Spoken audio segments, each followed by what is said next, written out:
SNCF Réseau investira 423 millions d'euros en Bourgogne-Franche-Comté cette année, dont 40% cofinancés par l'État, la région et l'Union européenne.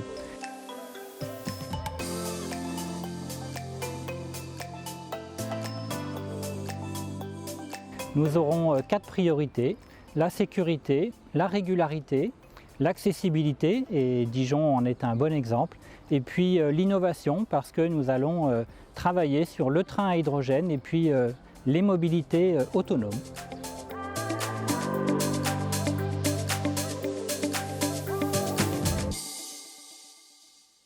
Bonsoir Monsieur Grand. Bonsoir. Ravi d'avoir la SNCF à nos côtés. Pour ce trophée, on est à l'heure, donc c'est bien, on va essayer de le rester. Très bien, comme 94% des trains en Bourgogne-Franche-Comté.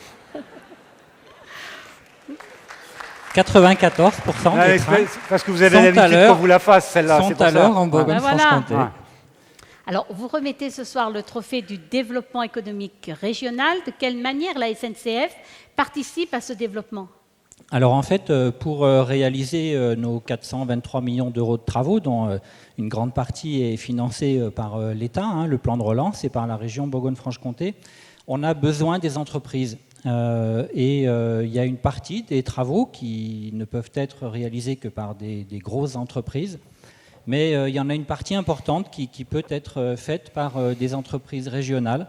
Et donc, dans ce cadre, on organise le 12 octobre prochain avec Vincent Martin, le président de la FRTP, un forum sur l'emploi et l'activité économique dans le ferroviaire en Bourgogne-Franche-Comté, justement pour mettre en relation SNCF Réseau avec toutes les entreprises qui peuvent répondre à nos marchés et nous aider à faire nos travaux.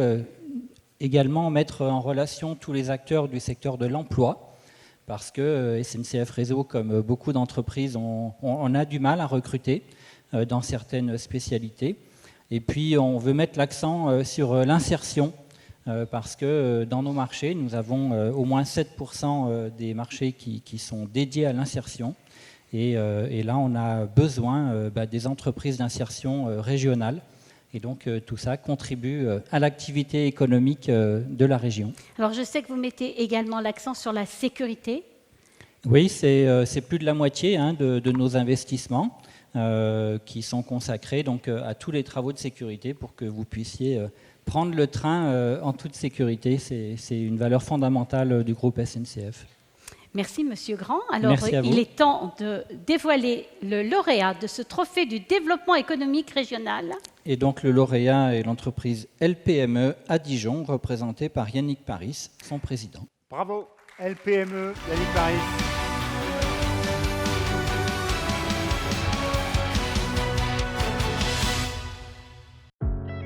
LPME, c'est une société qui a 12 ans. Nous sommes 10 salariés.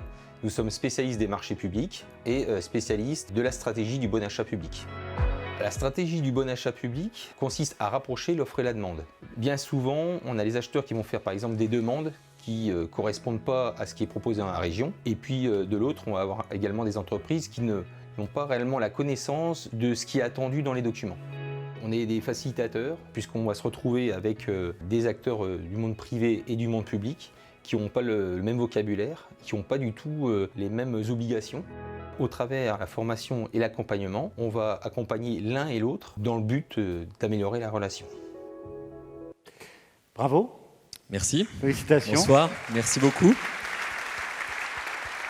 C'est important de parler des marchés publics parce que c'est vrai que pour les entrepreneurs, c'est parfois quelque chose qui a l'air compliqué, quelque chose qui a l'air difficile, inaccessible, on l'entend aussi parfois. Et puis, vous le dites très bien dans le film, c'est valable aussi dans l'autre sens, c'est-à-dire qu'on ne sait pas forcément quoi et où aller chercher. Et ça, c'est vraiment votre métier, c'est de connecter tout ça ? Tout à fait.